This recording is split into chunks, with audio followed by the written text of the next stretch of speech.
The gaming technique I'm going to teach you in this video is absolutely, outrageously effective. And most guys have no clue about it. They've never heard of it. And if it's applied properly, it'll destroy your old beliefs about what was possible in the gaming sessions, right? And it'll completely change how you thought it was supposed to be done. And that's how I discovered this technique. It was during my first ever gaming session. And I was beyond help, dude. Like, I was clueless. I had a few theoretical ideas of what to do, but I just didn't know how to do them. I had good stamina, mind you, but I didn't know how to make my gaming partner react, right? I even went a bit too deep into the cavern without warming up properly and all that, and it ended up hurting her. At the end of the session, I was absolutely sure I didn't make her have a mana release. I even told her, like, next time I'm going to try and make you have a mana release because I'm bold like that. But that's what made me decide I wanted to become fluent in this whole gaming thing. Not just have a bunch of pieces of knowledge here and there. Like, so that's what I had until then. I just knew a few little things here and there, but I didn't know how the whole thing worked. I didn't have a molded understanding between knowledge and practice, because that's what understanding is. It's knowledge, practice, until it becomes subconscious and you have a clear underlying understanding about what truly works in a subject or another, or a skill or another. It's to the point where you just know what to do. And it led me to this method that makes me fully confident that the next time I'm going to have a gaming session, it's going to work out. I'm going to be able to perform. And even if I don't perform in this next session, I know that my potential for performance is way higher than most guys out there. But, what's the technique? How do you get there? Well, I'm going to show you right now. So here's the cavern, right? The cavern we've been talking about. It has this shape on the inside of the cavern. That's the A coin. By the way, if you don't understand my metaphors, do not watch those videos. It's not for you. But if you do understand, let's keep going. That's the A coin. More precisely, it's kind of this whole place. Let's be a bit more precise. It's more like here, right? It's on the upper wall of the cavern.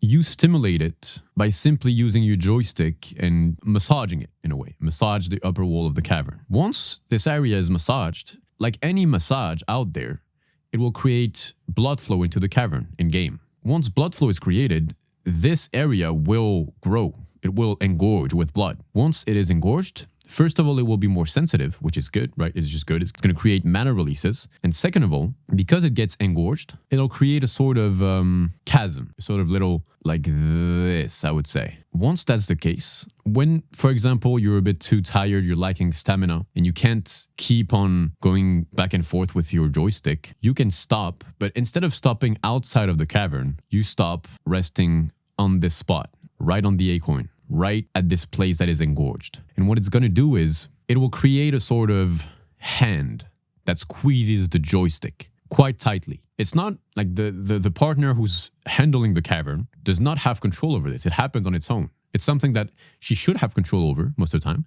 But in this particular situation, because you've stimulated this muscle so much and it's so pumped, like as if you had been doing fucking pull-ups for so long, you can't control the fact that your back is going to be pumped. If you do a bunch of bicep curls, at some point, your arm is just going to be pumped. You're not going to be able to control the fact that it stays in this pumped state. Same thing. If it's in this pumped state, it will pump everything that goes to it. That's just how it is. And if you rest there, whether it's when you don't have much stamina and you just want to rest a little bit, or when it's just because you want to try it out and you want to see how it works, it will create little electricity towards the cavern and towards the partner handling the cavern. And that's incredibly powerful in terms of mana release. You're going to actually see like crazy reactions from the gaming partner. If you don't understand, like that's it. That's the method, by the way. It's that easy. If you don't understand the method, because like some details might be a bit complicated with the whole metaphor, I left a PDF in the description. And in the PDF, there won't be the whole metaphor, so I can go into detail and actually tell you what it is. Now, after that whole experience with the first gaming session, I did go and have another session, and it didn't work out for the best either, even though I had learned a few more things. The reason why is because even though I knew how to do the stuff that I just told you about, I didn't know how to properly prepare it, properly warm up the cavern. So even if you understand the technique I just showed you, it's absolutely useless if you don't understand the steps that come before that. So if you want to properly know how to warm up your gaming partner so that it actually works, watch this next. And don't forget, work on the inside and the outside will follow. Take care, man. Johnny.